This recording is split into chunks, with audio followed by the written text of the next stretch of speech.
In the glorious ages of the Roman world, when the walls of marble and gold shone in the sun, and the eagles of the legions conquered distant lands, there was a darkness hidden behind this brilliance, about which human memory prefers to be silent.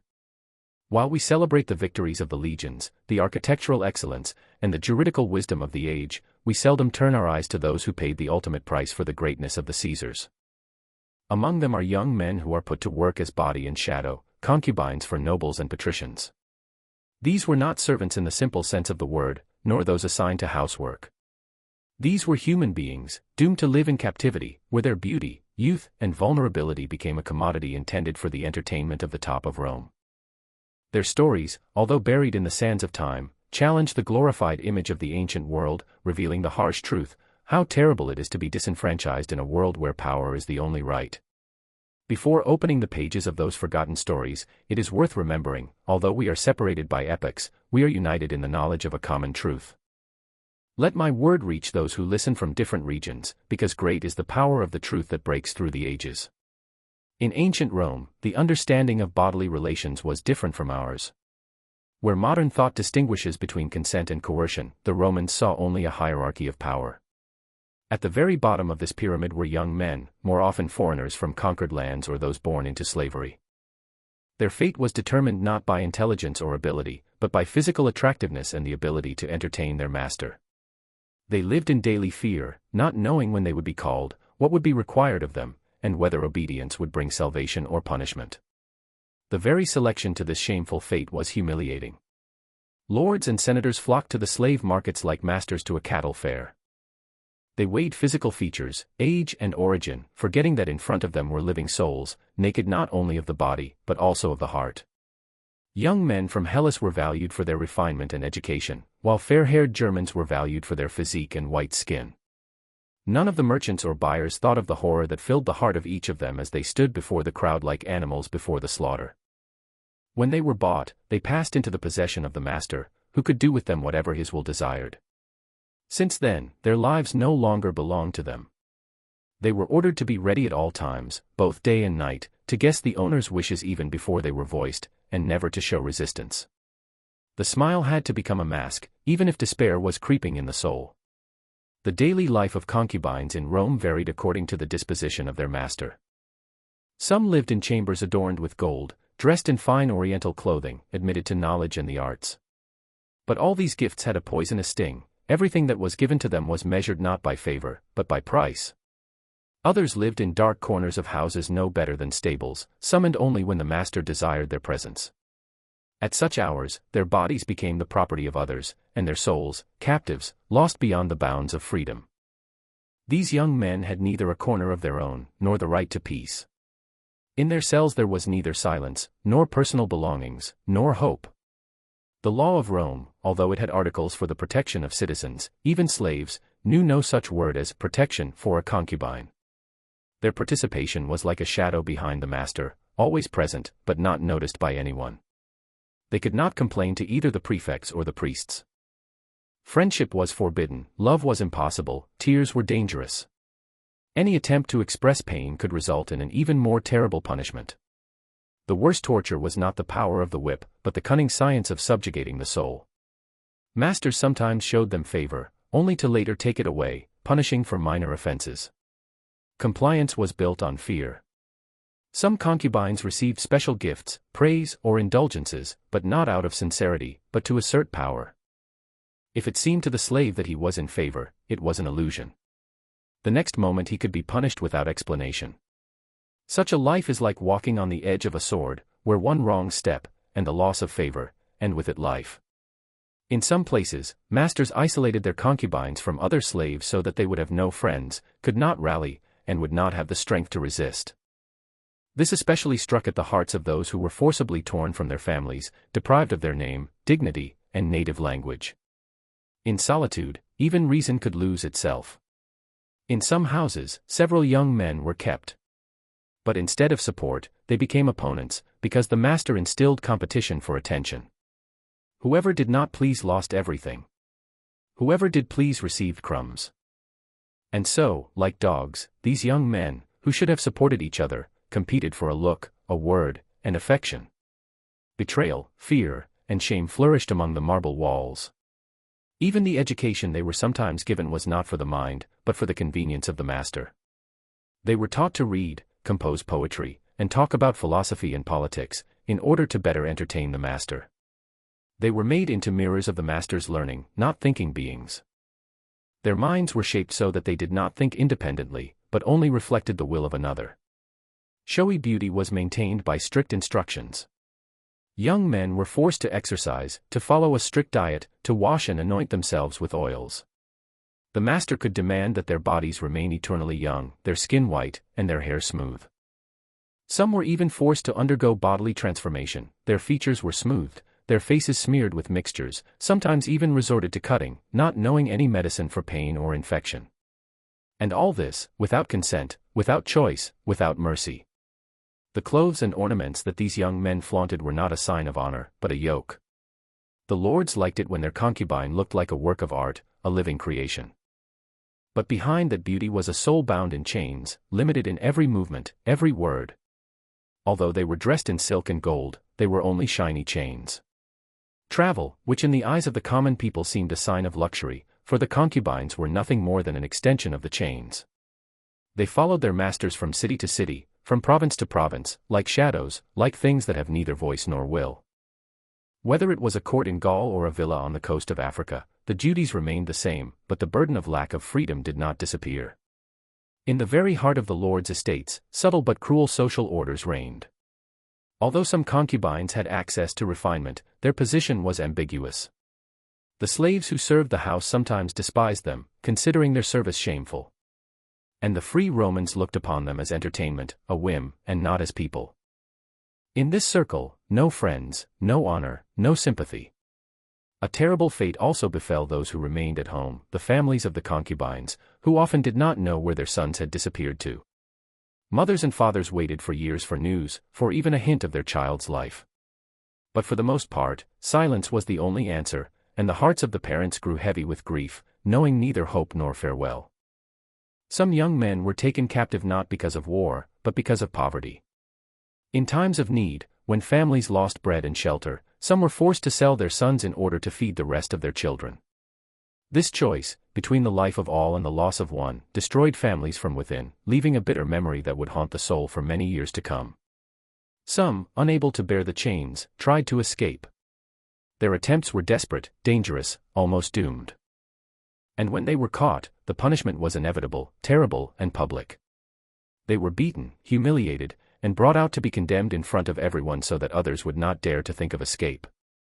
There were also those who sought liberation in death.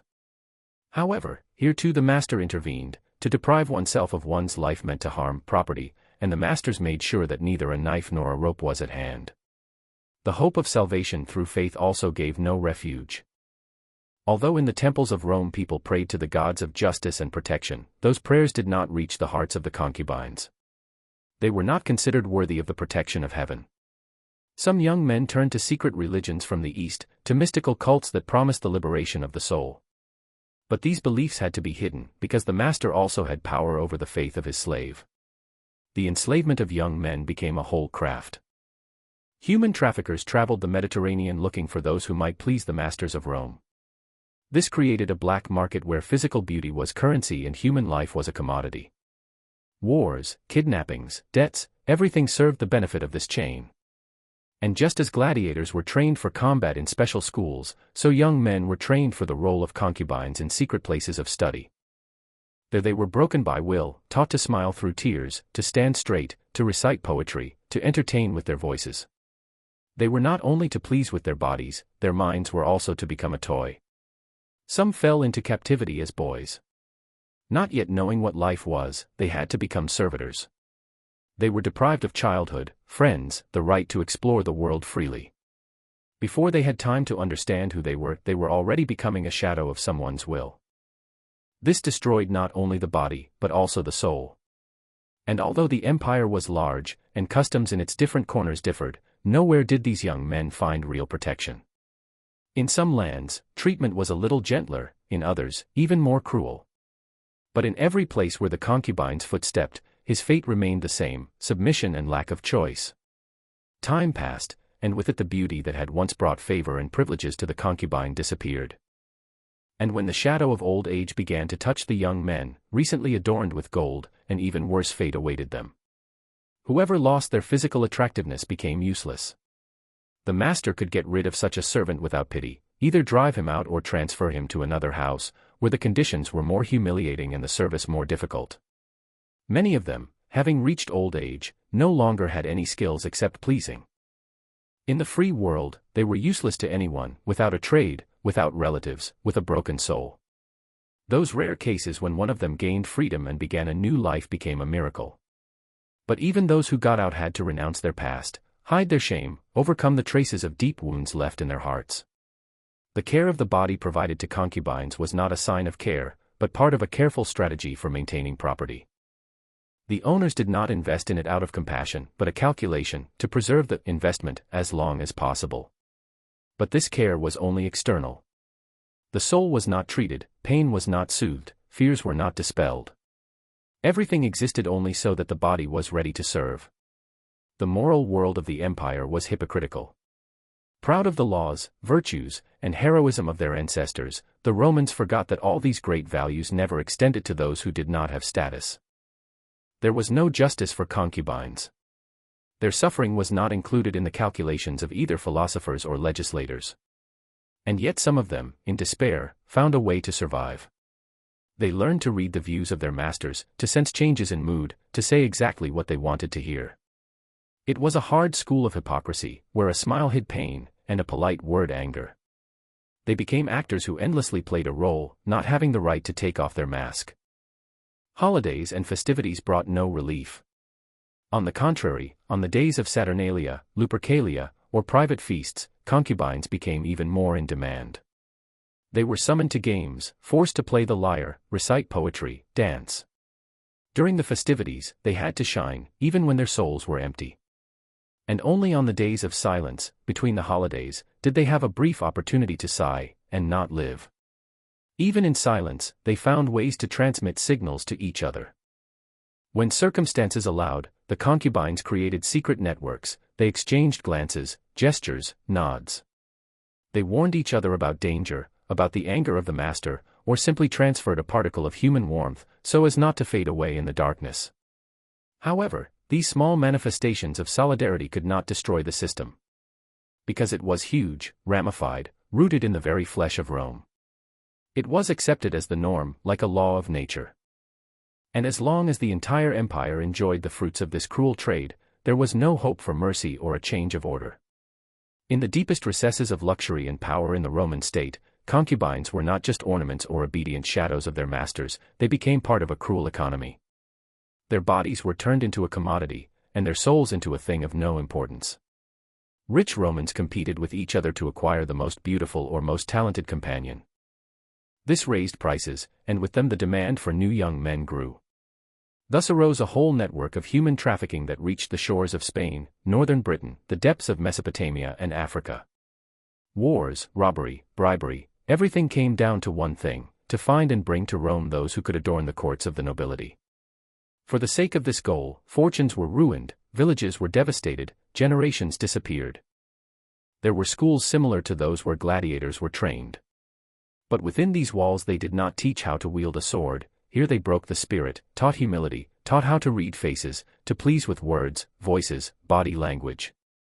Young boys were taught how to satisfy their master without expressing their own I. Every day was a step towards losing themselves, towards becoming an image that lives only in the desire of another. The age at which the boys fell into these traps could be quite childish. Many did not even have time to learn what friendship, love, family, or even just play were. Instead of fun, waiting for orders. Instead of studying, service. They grew up not knowing who they really were.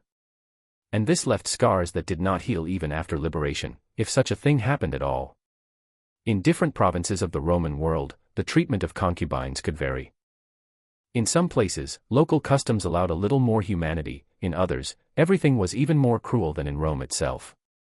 But despite the differences, there was one thing in common everywhere: a complete loss of freedom. There was no corner on the map of the empire where such a young man could be truly free. When beauty disappeared, and the body could no longer serve, the concubine could simply be thrown away, like a broken thing. The master, who only yesterday enjoyed his songs and smile, today could sell him to a more humiliating state, or simply banish him. No gratitude. No support. Only emptiness and helplessness. Some, by chance or through personal cunning, achieved liberation. But those stories were rare, like a star in the fog. To survive meant forgetting everything you were. To start life anew, like dying and being reborn, carrying a burden in your soul that cannot be spoken about. And even if fate gave a second chance, a broken soul is not so easy to heal. The medicine that the concubines received was never for them. Its purpose was not to heal, but to maintain its appearance. They treated only what threatened its functions. No one thought about heartache, fear, or trembling at night. Healing the soul had no market value. And so it was unnecessary. And although the Romans were famous for their philosophers, moralists, and poets, these wise men rarely raised their voices in defense of those who were condemned to the role of living ornaments. For them, there were concepts of honor, valor, and nobility, but only for free citizens. Belonging to another stratum, not even just to slaves, and to the concubines, I crossed you out for reasons of good and evil. Despite the power of the system that sought to erase their individuality, many of the concubines found a way to preserve at least a spark of themselves. They learned tricks, body language, signs, learned not only to survive, but also, at least a little, to live.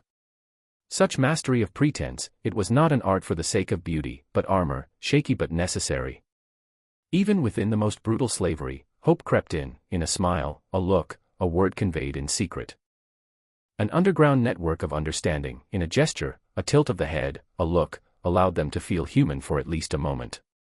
In this silent solidarity, protest was born, not in the form of weapons, but in the ability to sympathize. But sometimes there were those who went further. They risked everything to escape. Some succeeded, most did not. They were caught, punished, exposed to ridicule, sometimes tortured to death. But the very act of resistance was proof, not everyone could be broken. In Roman homes, archaeologists find objects that hint at the lives of those young men: combs, jewelry, mirrors, toys. All of these are traces of what the chronicles did not describe. After all, writers of that time rarely spoke directly about concubines. More often, in hints, silence, and flowing words. But the truth can be read between the lines, a story about the conquered, whose voices had disappeared, but whose presence lived in every marble hall. When young men were sold from house to house, it became a new circle of torment. After all, with each transition, they had to adapt again, guess the new master, live in new fear. Some masters quickly lost interest and relegated their concubines to the level of ordinary slaves. Others, despite everything, formed a bond, another way of controlling. But there was never any real stability. During the seasonal migrations of the rich between the city and the villa, concubines traveled with them. The constant changes of location did not allow them to put down roots, find a safe place, feel at least for a moment in peace. They were always thrown from one side of life to the other, like a decoration that could be moved according to their mood. The education they were given contained a bitter irony. The young men studied music, poetry, philosophy, but not for themselves. Everything they learned was only for the pleasure of their master. They were allowed to admire art, but not to create it freely. They became mirrors of other people's desires. Their bodies had to be perfect, and for this they were forced to undergo strict training, diets, painful procedures. Often these practices were harmful to health, caused pain, and left scars. But the master did not care, because the main thing was that the appearance corresponded to his ideas about beauty. The consent of the concubine herself did not matter. During the holidays, they became even more vulnerable. Guests came, entertainment lasted all night, and the concubines were forced to participate in scenes that humiliated their dignity. They had to smile when the soul cried, sing when the body was exhausted. A holiday for free people was torture for slaves. And even those rare moments when a concubine could build a relationship with another slave or servant were a threat. Because their position was always under threat, dependent not on love or friendship, but on the changing will of the master. And if he suspected favoritism, it would be destroyed. The supply of concubines became an entire industry. Merchants caught young men from all over the empire with nets of war and debt. Thus, entire villages, families, cultures were destroyed. Rome's need for the best boys was the cause of suffering for thousands. Psychological training in places of study was sophisticated. There they broke the will, studied vulnerabilities, instilled dependence. Masters and their servants knew how to find a weak spot, how to raise not just a slave, but a comfortable shadow that did not need to be forced, because it itself seeks to please. Even the clothes and jewelry that they were given were a sign not of honor, but of ownership. Silk, silver, brocade, these were shackles that shone. Everything indicated, this beauty was not his, but the master's. And the concubine himself was not himself. And yet, the spirit did not always break. Because even in darkness, even in silence, even in hopelessness, the heart is able to preserve the memory of itself. These young men were not just shadows. They had dreams. They had fears. They had hopes. And their small victories, a gesture, a word, a smile, a quiet hope, were acts of human dignity. These stories force us to look at history not through the copper bas-reliefs of victories, but through the eyes of those who were silent. Because the price of greatness is not only marble and gold. It is also those who are lost among them. And, remembering them, we honor not only history, but also human dignity.